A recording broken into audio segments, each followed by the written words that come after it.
Good morning, ladies. Sorry, I fell down a flight of stairs while I was trying to configure the studio.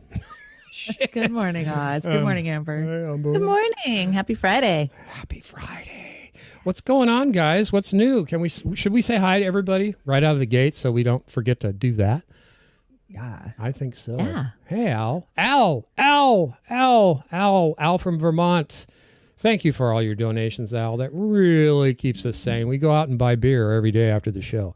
Melissa H. Good morning, Melissa. Amber King and Melissa again. There's Shanda. Jilly. Nate, what are you doing out there? You're supposed to be in here with us, keeping it real. Bill Gabriel. Jilly. Oh, man. Now we're taping tabs on each other. Yeah, we are. Barbara's noticed in her lateness. Yeah, Tardy Friday. Oh my God! Give her, put her in timeout. Put her in timeout. Anyway, is there anything you ladies want to jump into personally, like how you slept last night? I know I heard Franklin's got the sexy voice in the morning. What about you, Amber? How are you this morning? I am good. It's been a crazy few weeks and it's not over yet. Preparing for our Washington State Democratic convention or semblance of some kind of convention tomorrow. Oh, cool. All day. I'm speaking on a number of topics, which will be interesting. And so trying to get out, make sure everybody has updated their computers. By the way, everybody out there, if you have not updated your computer this week, this is your Friday tech tip. Please update your computers.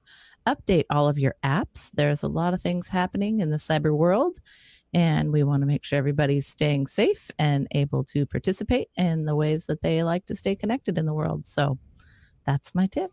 Oh, we're going to start calling you Amber Commando.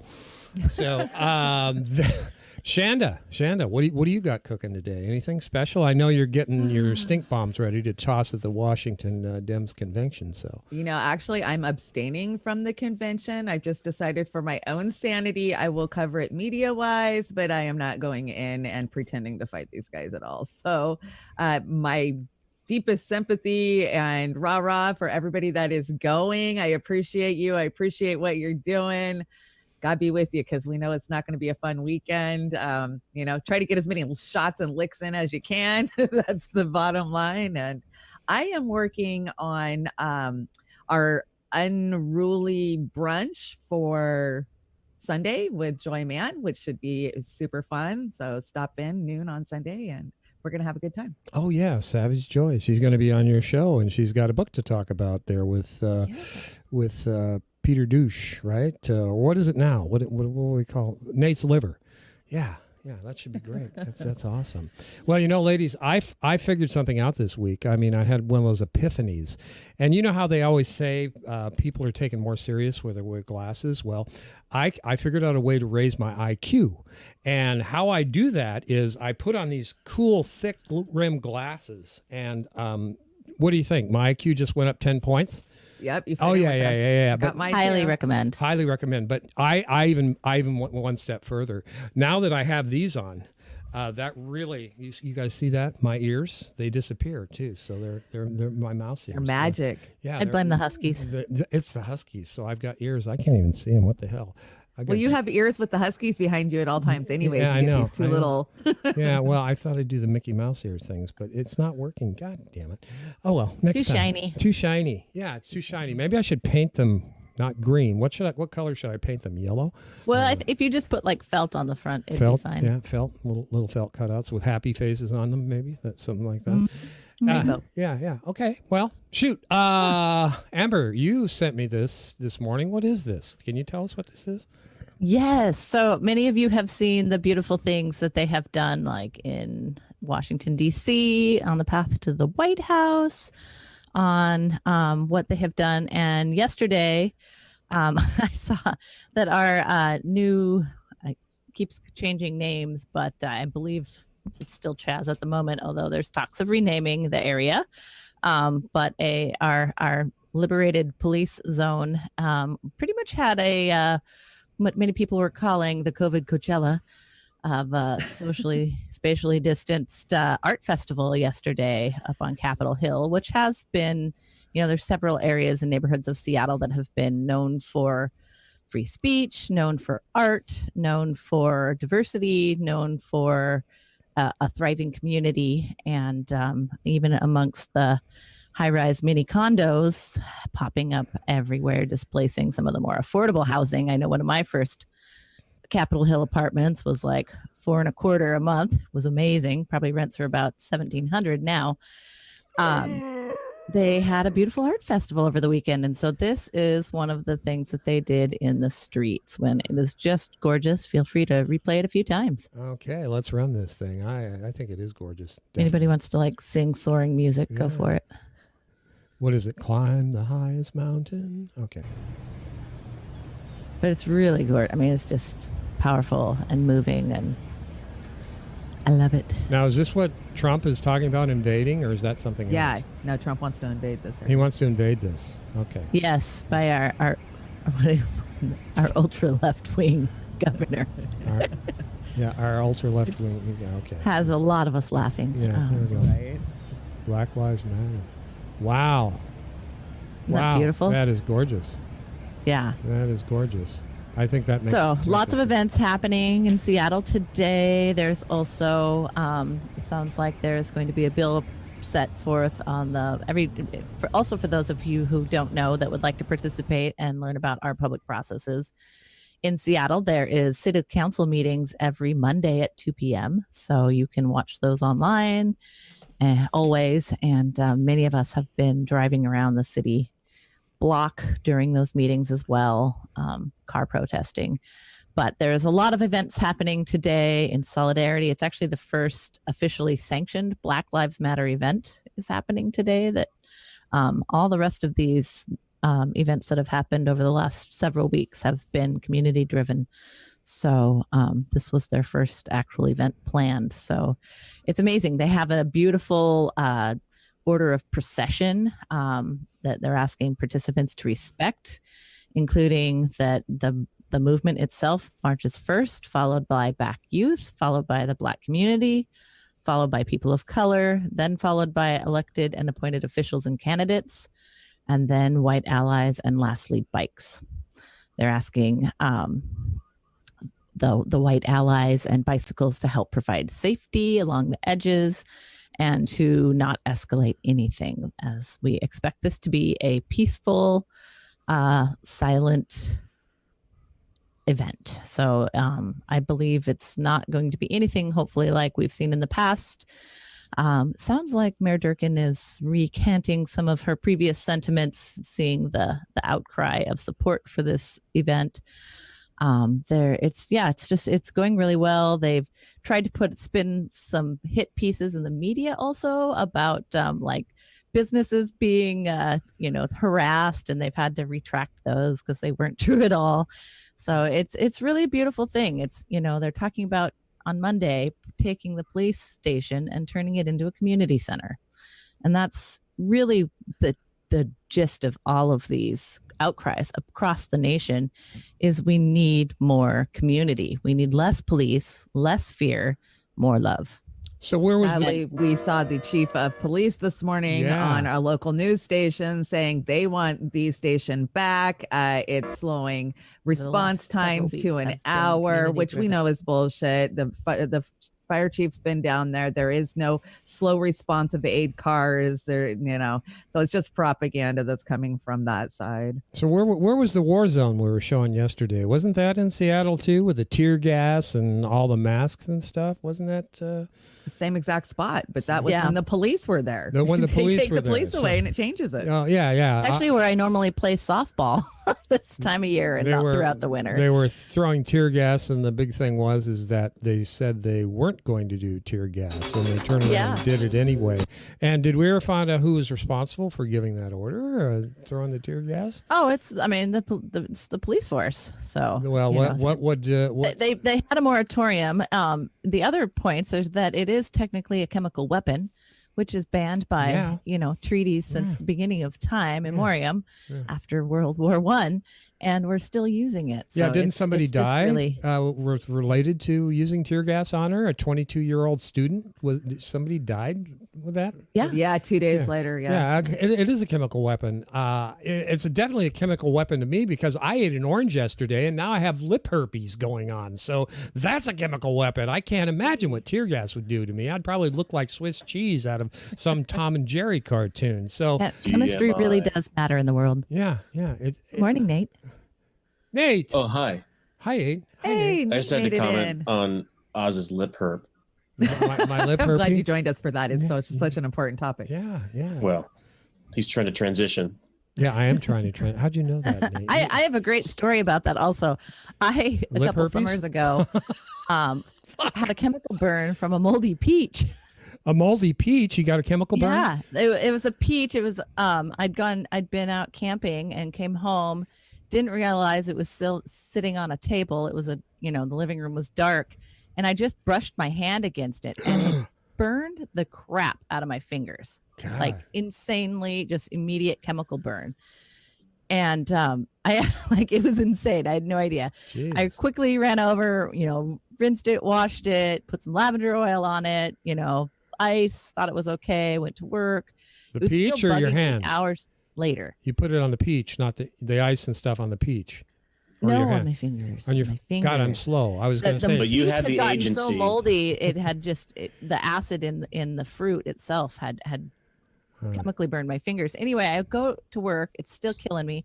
I go to the ER eventually because I'm like, I just need some lidocaine cream, like just some topical cream, take the edge off so I can go back to work, please, and keep typing. And they thought I had lost my mind. They thought I was there for heavy drugs. They thought I was a lunatic because they're like, oh, you put essential oils on it. It's just, that is our current medical system. It took me forever to convince them, no, just I need a, you hippie. 10-cent tube of You lidocaine hippie. Or at cream least that I you can't had- get in the grocery store. Can you please get me back to work? At least you had the agency to poison yourself. You didn't have to get the government. You weren't exercising, constitutionally protected rights that were stripped from you from the government. I'm just trying to redirect it to This is true. This is true. power. Abusive power. It is abusive power. It's more or less going back to a corrupted system that doesn't work for the people anymore. Oh, shit. Whether it's healthcare or policing, our budgets are in the wrong place, and if it doesn't make profit for the man, they're just not interested in it. Oh, no shit. No shit. Power to the peaches, man. That's where I'm Yeah, at. peach Power and the people. And the people. Shout out to all my Oregon Country Fair friends and the peach bit. Oh my God in heaven. This Chaz, this acronym for Chaz, I finally figured out what it was this morning, thanks to Crystal and Sauger. Let's roll into this clip real quick and talk about peaceful protests. So where's the clip? Hello? Oz? Okay, here it is. There we go. Protesters have taken over, I think it's about 4 city blocks in the middle of downtown Seattle. It's caused a lot of consternation in the city. I mean, It's not downtown. Largely in our national discourse. And we have a little bit of footage from a local news report on the area, which I thought was the most fair. Let's take a listen. Protesters are calling the neighborhood the Capitol Hill Autonomous Zone, now named Chaz for short. Behind barricades placed by demonstrators are dozens of Seattle businesses, many boarded up, but outside tents are popping up, filled with everything from first aid to snacks to face masks. It's not nothing aggressive or violent or nothing like that. We didn't come out here for any of that. So that has actually spawned a bit of a showdown between the Washington governor, Seattle authorities, and President Trump, with President Trump tweeting that he would basically send in and clean up the zone if the Seattle governor or if the Seattle mayor and the governor of the state, Jay Inslee, would not do anything about it. I think I have some mixed feelings on this one, Crystal, because as far as I can tell, largely peaceful protests within the zone. However, I do think it is an abdication by the city to just like abandon the police precinct and all that. It kind of reminds me of Occupy Wall Street. I think that's a pretty good parallel. The other reports I saw, they were like children were doing chalk drawings and they watched a movie. I mean, I think this is like in my view, total right-wing meltdown over not a whole lot. It's 4 blocks. It's peaceful. The city agreed to it. So, you know, there was an attempt by the right immediately to paint all the protest movement as like anarchists and Antifa. Well, as we've gotten down the road, there's no actual evidence that this was in any way organized by Antifa. Not to say that there weren't some Antifa people involved, but the idea that there was this mass nationwide network of like Antifa activists ready to spring into action was patently absurd and ridiculous. So there was that attempt. I think this is, in my view, another sort of flailing attempt to create some culture war issue when it's really not that big of a deal. Sure. I want to be clear. Yeah, I'm thinking, you know, what was that movie that I was talking about? Assault on Precinct 13 or something? That's what they're trying to make this out to be. And, you know, it's a peaceful platform for people to really, you know, make a statement, and it's got national attention, and Trump is trying to turn it into a vehicle so he can invade Seattle. Ladies? Well, even the establishment, Democrats are trying to say this is a bad thing too. You know, I have had to push back on so many progressives who don't understand. They just automatically grab the narrative that violent protesters took it and pushed the cops out. And no, it's not like that at all. The police voluntarily left after they gassed everybody for 2 or 3 days. And, you know, this community, the people in this community, they're like, what about the residents that are living there? You know, their homes are blocked, their businesses are blocked. No, they were not involved in the protest until the city unleashed all that gas that went into their homes. And once you're choking on gas in your own home, it's going to piss you off, right? So they took to the streets too. So the residents are unified with, you know, the organizers on this. It's not like they just cordoned off a block and said it's ours now. That's not what's happening. It's very peaceful. It's very loving community. Like they said, there's booths out there, you know, they're helping each other out. There is no armed guards. That's another one. Oh, you got armed guards and ID to get into the zone. Bullshit. But if you go down there to start trouble, you will, you know, get pushback. From what I hear.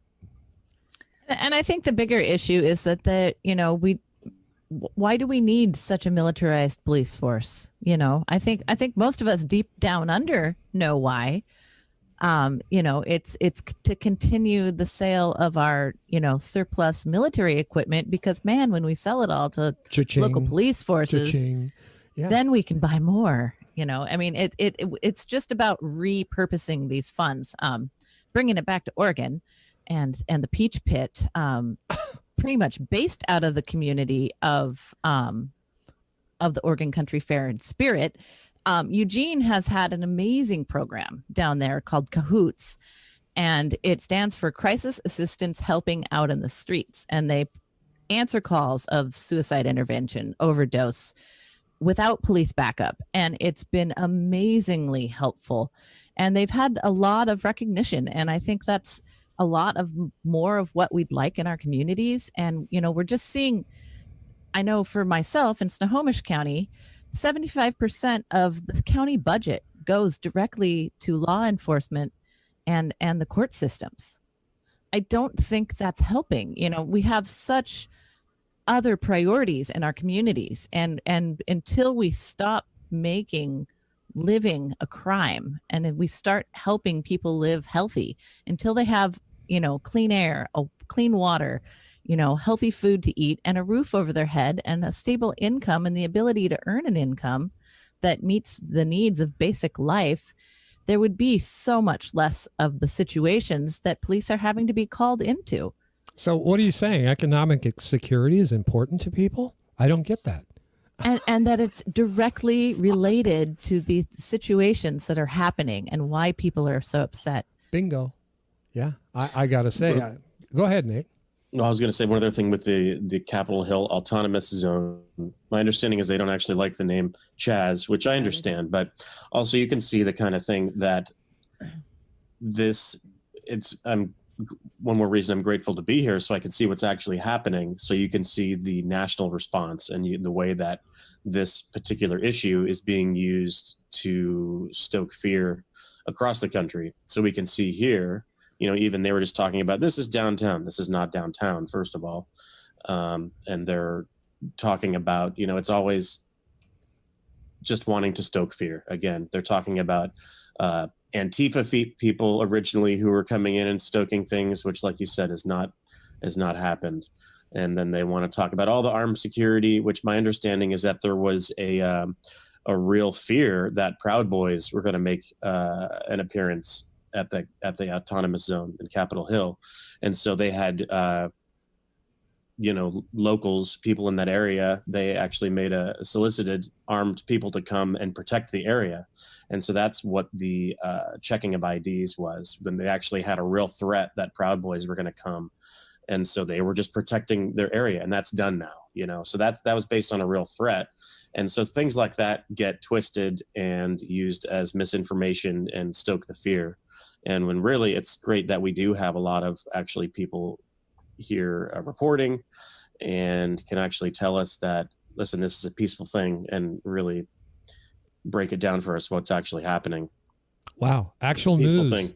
News from Washington State, from Washingtonians that actually see it. So everybody out in Vermont, hey there, Al and everybody, you're getting some actual news, not that garbage that's being spewed at you through the MSM. And if the MSM is reporting on this correctly, please let us know. I just want to bounce some imagery in here for a second. I don't even know. Well, here it is. That's, this is kind of the view that we're some of the artwork that we're seeing these days. And it stresses me out to even see this occurring now, but I guess it's a necessary part of everything. We had the flyover, the beautiful art display, and now we have this. So any comments on this one? I think the picture speaks for itself at the moment. I know I am trying to remove police presence from my children's schools in my district. They've caused anxiety and fear, and I don't think they've done the purpose that they were intended to. And we would love to see those resources go towards mental health services. That's an excellent point, Amber. I am helping raise my 7-year-old granddaughter, and in light of everything that's going on, and Nana watches a lot of. She hears it in the background. And yesterday she came and got me and she said, Nana, there's a cop at the neighbor's house. And she was truly scared.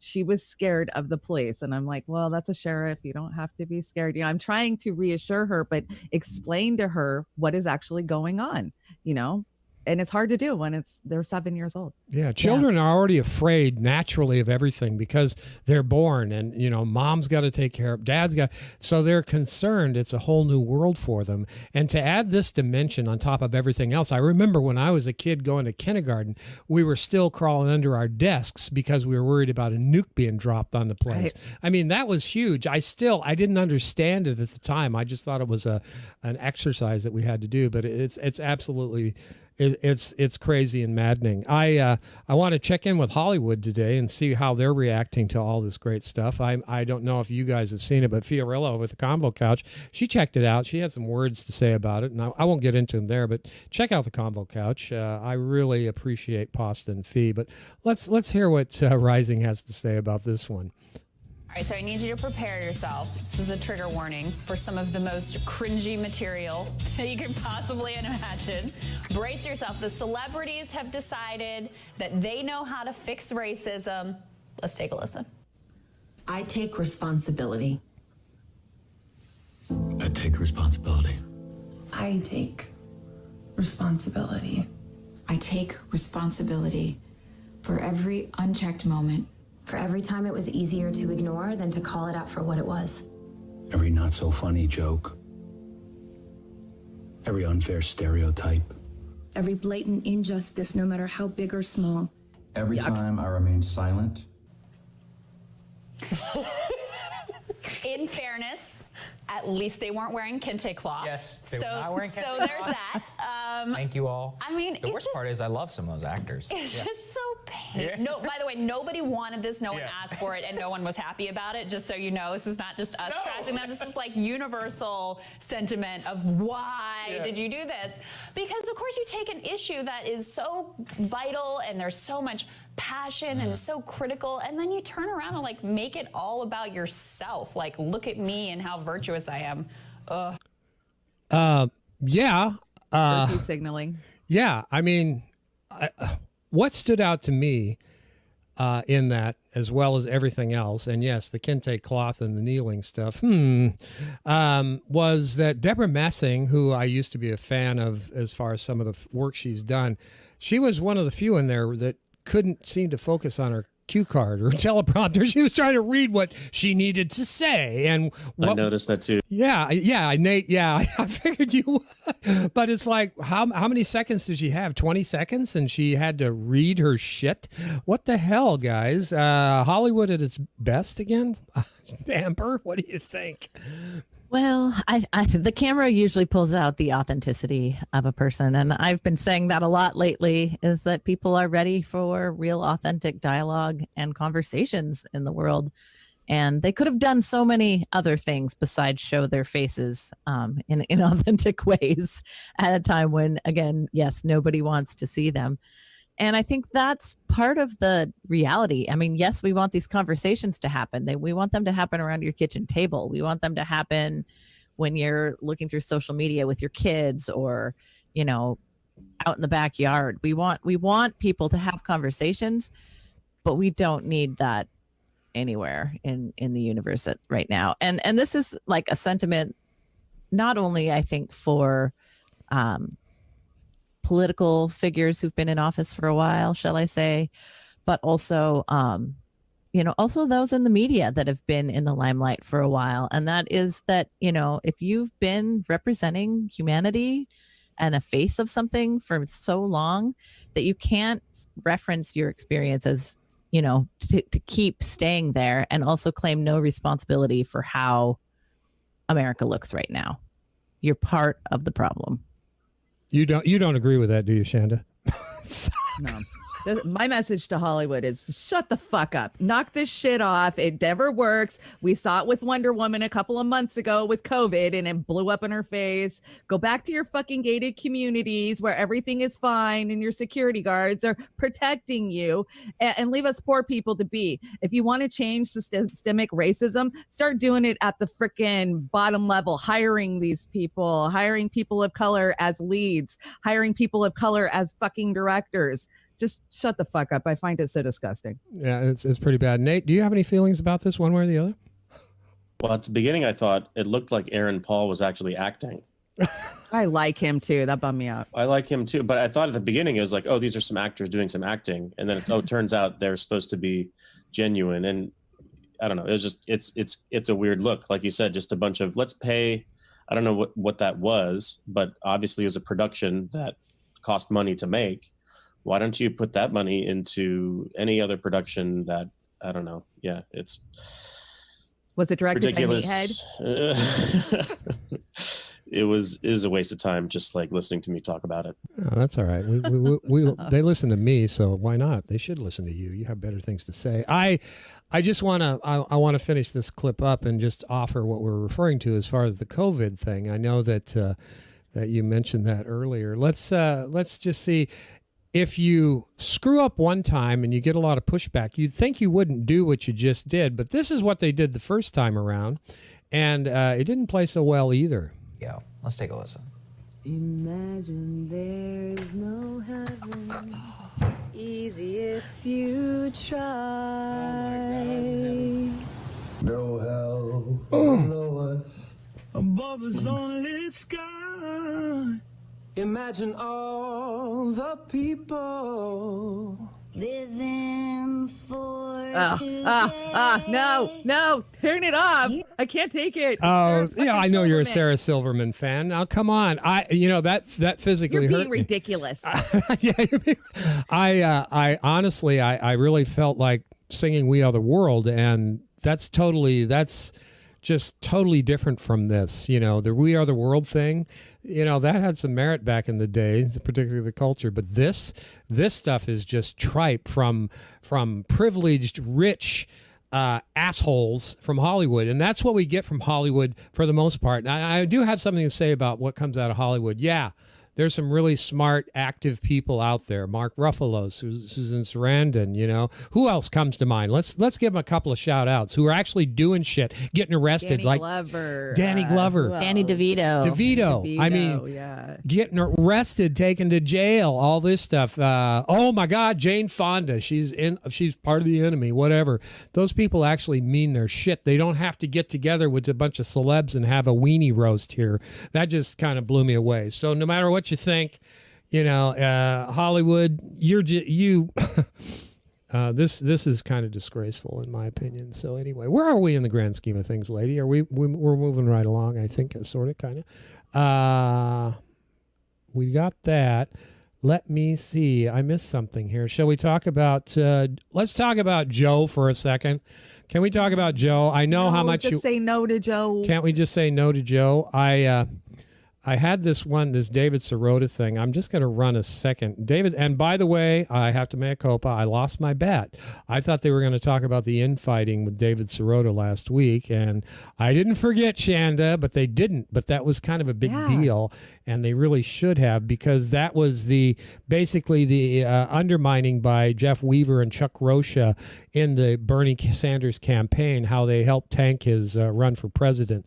But it'll come back, I hope. But let's hear I think they realized it would backlash on them, Oz, is why they pulled that story, because they built that story up for almost a 24-hour cycle, and then they just pulled it. Yeah, everybody chickened out all of a sudden. And I think it's, a combination of the Bernie supporters that are out there, they're talking about him. Oh, you know, you gotta unsuspend your campaign, and it's not going to happen. I wish, and if I'm wrong, I'll be shocked. But anyway, let's hear what Dave has to say about the economics plan that Joe Biden's got that's going to save our economy.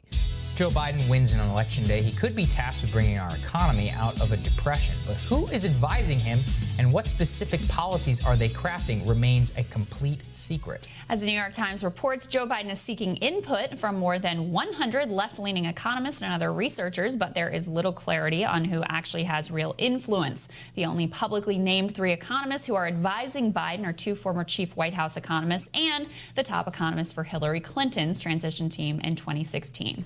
Joining us with his theories on what the Biden economic policy is going to look like is Jacobin editor-at-large David Sirota. Great to see you, sir. Good to see you guys. Good to see you, David. What did you make of just like the idea of secrecy around who is actually advising Joe Biden? I think it has to do with what happened a few months ago, or a few weeks ago, which was that 2 of his advisors leaked out. One was Larry Summers, a controversial figure, a guy who's seen as fairly aligned with the ideology of Wall Street. And then another story came out saying that Rahm Emanuel, the former Chicago mayor, former Obama chief of staff, is also advising Joe Biden. And, you know, those are 2 not such encouraging names to be on a list advising Joe Biden. They're people who aren't all that well liked. I mean, Rahm Emanuel left office in disgrace as Chicago mayor after a situation where his administration had essentially suppressed the video of a police murder of a teenager. So the idea that Joe Biden is being advised by these Democratic Party dinosaurs, controversial ones, I think it came out, people didn't like it, and now that the Biden campaign is sort of like, hey, you know what, here's our solution. We're just not going to tell anybody anything about who is advising the potential next president of the United States. They're going to. Oh, he gets it then. He gets it. I just don't know what to say anymore, except Joe Biden is not going to be doing anything. If he happens to win for whatever reasons that we're all aware of, or maybe not, he's going to have the same tools that Clinton had, that Obama had, and everybody else, because nothing is fundamentally going to change. Is that correct, ladies? Bingo. We'd just like you to pretend it's going to change. Yeah. Yeah, let's throw out 50 candidates in the Democratic primary and see what sticks. Oh, none of them?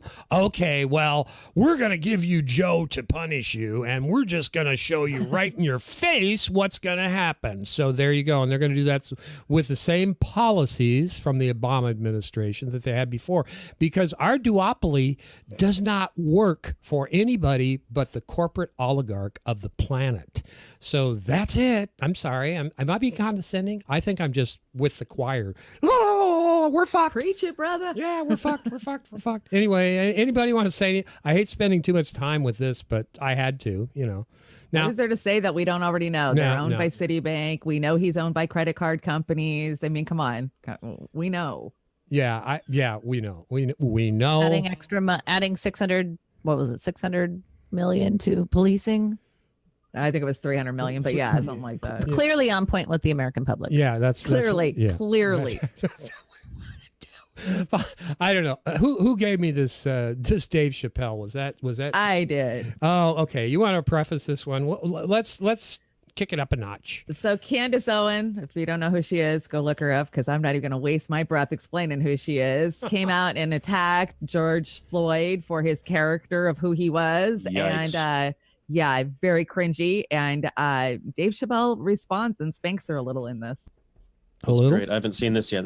Dave's my favorite comedian. It just dropped this morning. It's only an hour old, so fresh. You're hearing it here. Fresh. If we can't have George Carlin, we are taking Dave Chappelle. All right, let's see what Dave has to say. Candace Owen, that rotten bitch. She's the worst. I can't think of a worse way to make money. She's the most articulate idiot I've ever seen in my fucking life. She's so articulate, she can tell you how fucking stupid she is precisely. She told George Floyd's rap record on the internet. Oh, he was this, he did that, and he's a drug addict, and he's not a hero. And why does the black community make him a hero? Why do you choose him as a hero? We didn't choose him, you did. They killed him, and that wasn't right, so he's the guy. We're not desperate for heroes in the black community. Any nigga that survives this nightmare is my goddamned hero.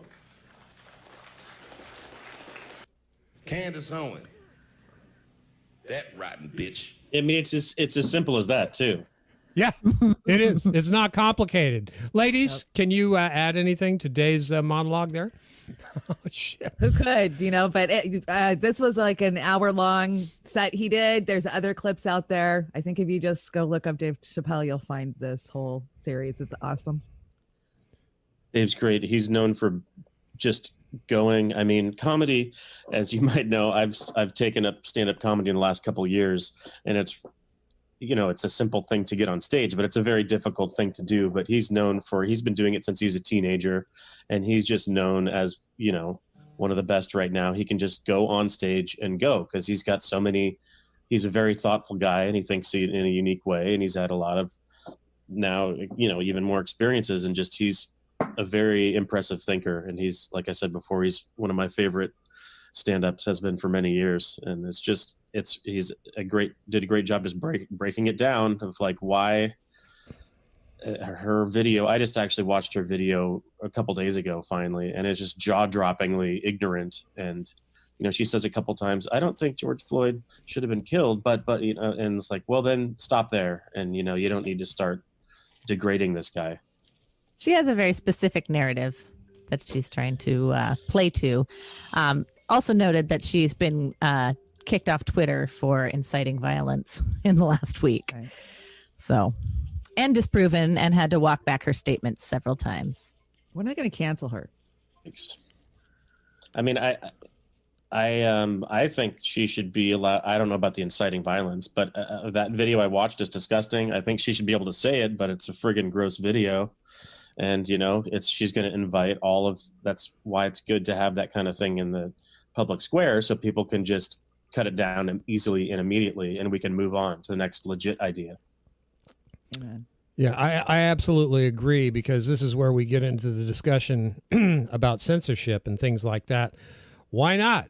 Let them have it out there so the public can see what's actually going on.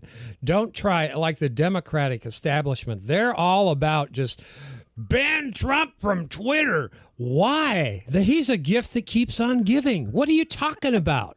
So, this is the thing. We've got to, and I hate to use this term, slippery slope, but that censorship's, they came after my neighbor and they didn't say a word.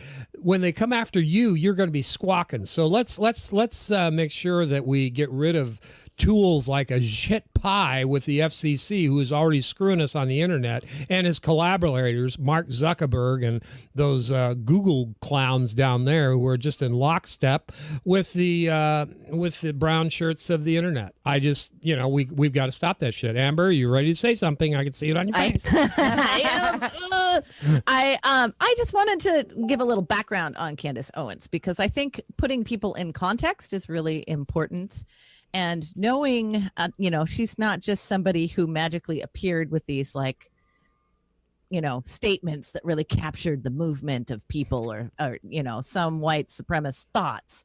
She is married to a former Brexit Party candidate, and he's also the former Conservative Party treasurer and the member of the House of Lords in the UK. They were married at the Trump Winery several years ago. So, or I guess last year, whatever. But so they have the worst hangover. Yeah. I mean, it's clearly, this is the Jerry Falwell, the very, it's very crafted. This is not public narrative of, just a black person who happens to think this way. This is a very crafted media stunt. And you have to realize when you're being played at, and the propaganda is thick on every angle. I'm not saying it's not on our side as well. It's on every angle, but you have to realize where this is coming from with Brexit and the Conservative Party and the things that are happening in the UK. The corporate donor class is going to make millions, and people of color and people living on the edges are going to die. End of story. End of story. And I think of, it's funny, I knew that about Candace Owens. And it brought to mind to me Marilyn Matlin and James Carville with the Democratic Party. Same kind of stunts, that good old boy bullshit from an ultra-conservative and a so-called left Democrat. James Carville, he's a centrist pig, and some of the shit that's come out of his pipe hole, particularly this election season in the primary against Bernie Sanders and Sanders supporters, makes me sick. And maybe it's not at the level of what Owens said here the other day, but it's really raunchy stuff. I'm just going to close this one out real quick and say, Candace Owens, that rotten bitch. And that's what she is. So there you go. That's all we can do. So let's cruise on over. I was listening to Crystal's Radar again, and I really appreciate Crystal's Radar. Everybody knows that. Don't get tired of my raving about Crystal's Radar, because she really nails down the minutia of what's happening in society today. And I go through with Amber and Shanda and Rhonda about where to cut these Hill or other news reports. And today I didn't have to cut this particular section out because Crystal cut it for me on Twitter. So let's take a listen to this, and I want to see everybody's head going, yeah, okay, because I certainly agree with this 100%. Sides to the American dream. One side is positive. It serves as a cudgel of shame to force our society to reckon with the distance between the romanticized notion and the actual reality. As we've discussed now actually a couple times this week, this idea that ultimately Americans are always swayed by the side advocating equal rights is really critical here. Because how can you imagine that the American dream is available to all when blatant inequalities exist under the law? An appeal to the American dream helped win women's rights and civil rights and gay rights. But an appeal to the American dream did not guarantee those groups economic dignity. The civil rights era integrated the schools, but it didn't guarantee that those schools in poor neighborhoods would be decent quality. The gay rights victory secured the legal right to marry, but did nothing to provide the economic circumstances to make such a right meaningful. Because there's another pernicious side to the American dream fairy tale as well. That side ignores the rapacious cruelty of deriving human worth from market worth, and it ignores the way that corporate power crushes unions and any other semblance of worker power, and it ignores all the many ways that those in the ruling class write the rules of the game such that their own kids inherit their slot in that ruling class. And it says most of all, and this, by the way, is deep in the psyche of our culture, that if you aren't making it, it is your fault, that you should be ashamed. It's why everyone's happy to say Black Lives Matter. But when you say great, that means jobs, it means unions, it means healthcare, suddenly they're nowhere to be found. Yeah, I'm thinking. What do you ladies think? Absolutely. Absolutely. She's right. Nepotism is not a problem in our country. Come on. We all see it. You can name any of the elite in our political system, and their kids have somehow profited off of where they're at. Absolutely. I was reading a great article in The Intercept too about the upcoming war between Facebook and some of its other competitors like Slack. And they are pitching a new tool allowing employers to suppress words like unionize in workplace chat.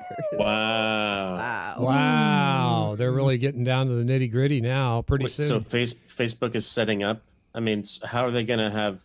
So you got to mark particular chats as work chats at that point. Yes. Also. Well, or just know that they're going to follow you around wherever you are. The presentation discussed the benefits of content control and offered an example. Employers might find it useful to blacklist the word unionize. They brought an example from China to yikes. Yeah. The other fun thing I had yesterday was I was listening to Microsoft president Brad Smith, which I will point out again and again. Microsoft continues to work with ICE over and over, making lots of money. He had a lovely new trade term that he was using, and he was speaking in context of unilateral trade agreements, and he thought that there should be multi-stakeholderism. What the fuck? What? Wow. You mean lots of different people exploiting one thing. Well, lots of different agencies exploiting one thing. These governments need to have a seat at this table. Multi-stakeholderism. So I just want to, this is a, very concerted effort against the workers of America, against people trying to lift themselves up by their bootstraps to never get there. Exactly. Oh my God. I'm going to have That's why we need strong unions and, go out there and support.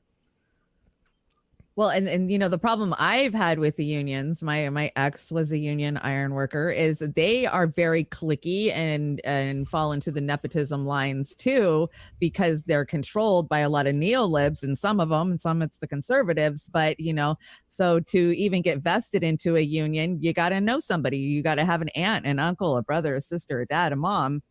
We got to fix that within the unions too. Yeah, they've stolen the union, the whole thing. That's what we talked a couple weeks ago about. What's a union? Well, it's not a labor organization. That's for damn sure. A labor organization is what you're alluding to here, Shanda. It's you got to be in that club. Right. But the union is actually the members control what's going on, not abdicate their vote to a group of club members to make decisions for them. We saw that happen over and over in the past, particularly in 2016. I'm going to cite a couple of them. How about the teachers union when they endorsed Hillary Clinton? And not one teacher, and I know a lot of teachers, not one teacher supported Hillary Clinton. And I know about 50 teachers, and I talked to maybe, randomly 9 or 10 of them, on a regular basis. Are you kidding me? All we're talking about. So that's the example of a labor organization. I'm not saying that they're different branches and I don't know how it's structured, but same with some of the nurses unions. Okay, we have a nurses union in Washington State. It's Washington, or it's an association, Washington State Nurses Association. Now, they are not endorsing one of their own nurses running for office over a typical centrist Medicare or not Medicare for all, supporting the Affordable Care Act. I think that's a frickin' nightmare to have your own nurses association not backing a nurse who is supporting Medicare for all, universal health care. Are you kidding me? So that association, Washington State Nurses Association, you better think how you're structured, because I will never get out and support your organization. I'll stand with nurses till the sun rises and sets. But you guys, you got a cancer in your midst, and you better fix it, because when you stab the backs of your fellow nurses, you should be goddamned ashamed of yourself. So anyway, I won't mention that candidate's name, but part of that too is they pick their favorites right years in advance of somebody running for office. It's very disturbing. What I would like to highlight, however, is in recent primaries and elections across this country, there was an overwhelming number of nurses and doctors and medical professionals that were winning their office races. So shout out. Yeah, that's a good a positive. Sorry, I get a little raunchy on Fridays. It's been a long week, but I am looking for someone to love, and I love what that group that you just pointed out. Now, I think we'll dedicate that the Outgrowth song to that group today. How about that, Amber? All right. Yeah, that's what we should do. I wanna finish off this Crystal's Radar here. And Sagar, who I've had some been at odds with a couple of times this week, he speaks some truths here that I think everybody needs to hear. I hope I cut this in the right spot, but let's give it a listen, and then we'll go out with that with some context. Ruling class will look at people who are in the working class and they'll say it's because of their bad choices that they are where they are. Right. But they never apply that same logic to themselves, which is that it's not because of their own choices.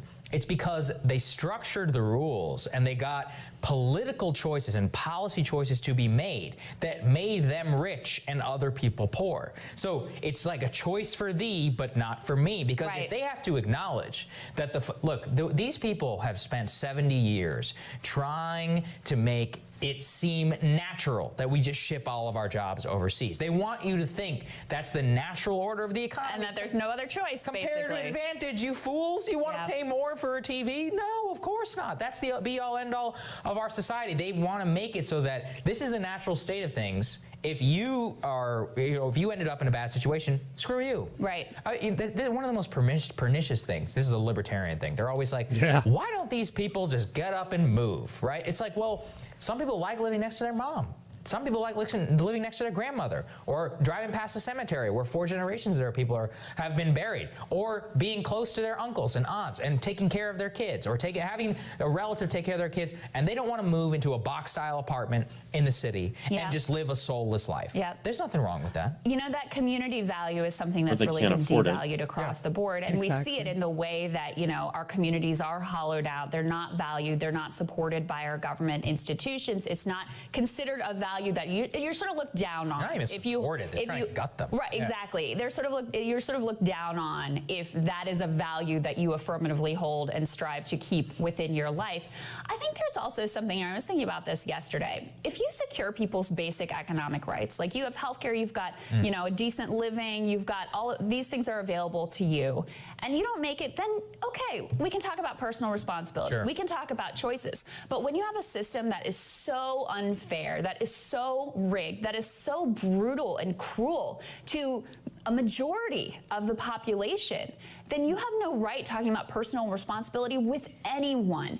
I thought it was really interesting, the research too that shows, compared to the British working class, Americans are less likely to politically agitate. Why? Because there is so much poverty shame that is embedded in that notion of the American dream. Yeah, I think she nailed it. Don't you, ladies? She absolutely nailed it. Live from the trailer park, I can tell you that's exactly it. You know what? There's not very many poor and the working poor voices that are represented in our politics, even at the local level, because when you're poor and you live in a trailer park, you're too ashamed to go fight for what is right. So you just stay in the ghetto and you don't, that's my biggest thing is when I'm out there fighting, like, hey, I am poor. I stand in those food bank lines. I stand in those medical medical clinic lines. I deserve to have a voice at this table, and a lot of times we don't. Amber, run for office. Run for office.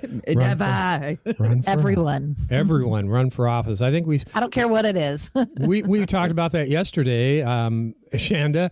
I said, if you don't think you're ever going to run for office, think again, because at some point in time, you're going to have to take a leadership role somewhere. If you're healthy enough to get up and get out there, even if you're not, whatever you can do from home, supporting a candidate, but you will be doing this. You will be doing this because it's getting so bad. And the housing crash, what did we say? August 10th, third quarter ends in July. So everything's going to shit's going to hit the fan. The $600 plus on the unemployment stops at the end of July, right? Yep. And Amber, does this personally have any effect on you? I know that you're a multi-millionairess, right? Straight from the trailer parks. Yes. And it's pretty funny. I've got like the opposite American story, I didn't really know a lot of the history of this. I when my grandmother passed away, when I was helping provide hospice for her, I found out she had a maid when she was, growing up as a young kid. Was in a trailer park and burdened by student loan debt. Medical debt has plagued me my entire life. And while I'm pretty savvy and have worked, been in the workforce since the age of 9, I haven't made it that far. Carrying multiple jobs, having a college degree, having, been very resourceful in my days. It's the system is just not designed to support that anymore. And that's kind of the biggest situation we're looking at. That's why we need, equity, and we need justice in so many areas. And that pretending that the economy does not hit all of these social issues that we're talking about and the massive transfer of wealth that has happened is insane to me. So I hope this rebirth happens with worker economies, with more love. I hope that people understand that movements like Black Lives Matter is about ending racial tyranny and about helping us find peace and happiness. And that's really the bottom line. The world needs more love, less hate. I thought you were going to tell us about your story when you guilt tripped your grandma about where's my generational wealth. Yeah, where's my maid? Yeah, we no properties to show. Sorry. My grandma had to and it's a great story. Her her husband in the last housing crisis, which I just watched The Big Short the other day, just great reminder, plug for the movie. Yeah. Good. Was in his 70s and got a 50-year mortgage on their condo on Capitol Hill or on Queen Anne. So yeah, that's the kind of industries we're working with that gives a 70-year-old person a 50-year loan. Yep. So they lost their house last. Wow. There's not much left to feed the rich. Nope. So everybody's fair game. Everybody's fair game. There's a song or there's a poem or there's all of the above in this.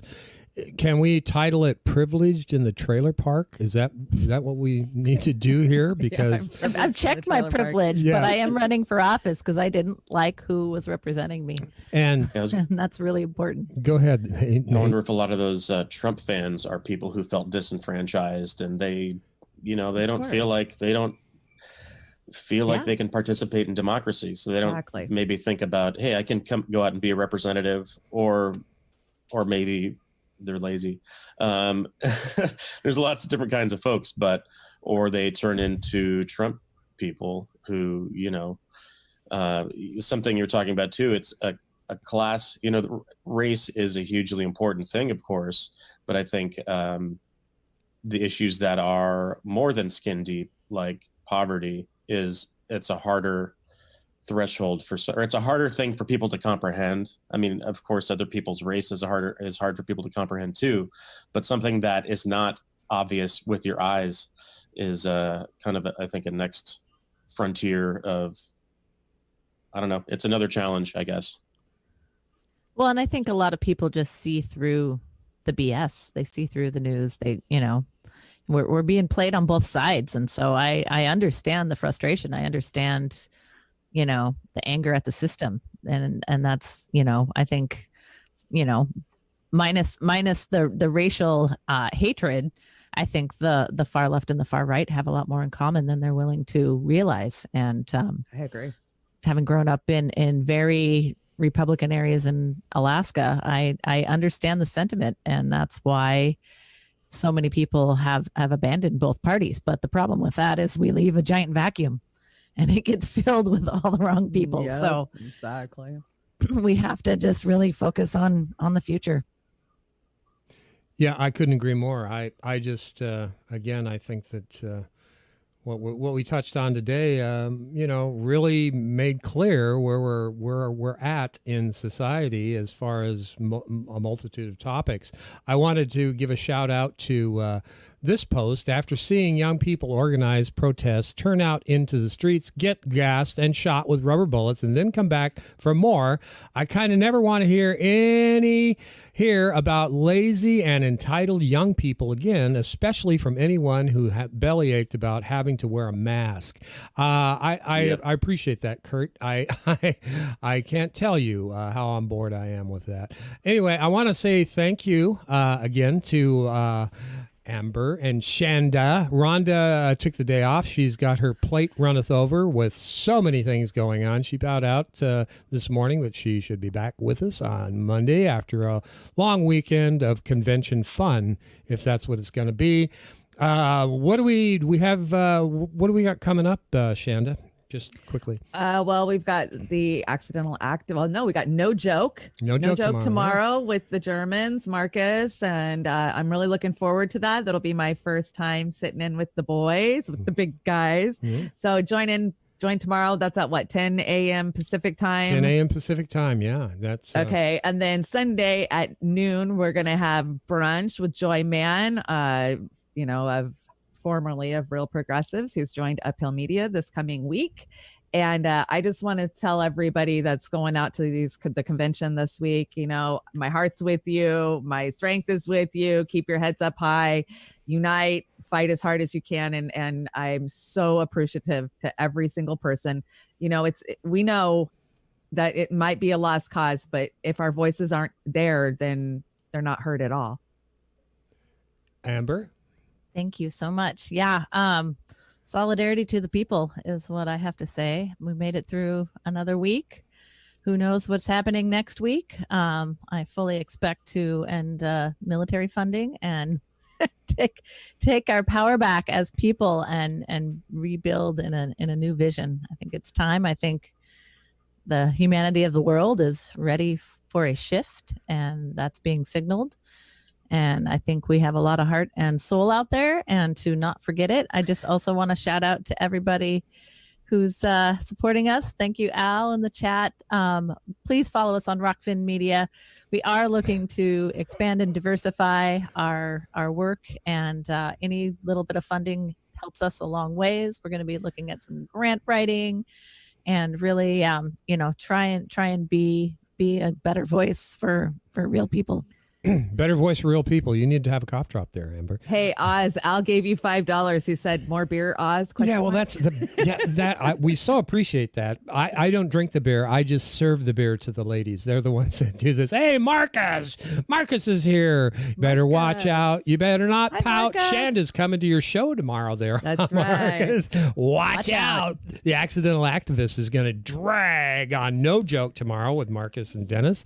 Oz will be in there some way. I don't know what I'll be doing. Maybe I'll be skywriting in the group. But thanks again for everybody for your support. Check us out on Rockfin. We are working on premium content for Rockfin. We're live on Rockfin right now. What I need is, if anybody is on Rockfin, I need people to go in and monitor the chat in Rockfin and in Facebook. I can't monitor all three at once because I've only got 2 eyes, and I probably need, 6 eyes to do that? So, please. Barbara, hey, Osama, what's going on? And anyway, we're going to go out today with Somebody to Love by Queen. It's a cover by First to 11, Violet Orlandi, Halocene, and Lauren Babbitt, and they are fantastic. This is kind of an easygoing one. I had picked another one, Rage, but I didn't want to get everybody too fired up and not peak on the weekends when they need to. So this is somebody to love, and we're going to dedicate that to who, Amber? The nurses and doctors that have run for office. And yes, and winning. And winning. So that's a winning combination. Somebody to love. Well, we love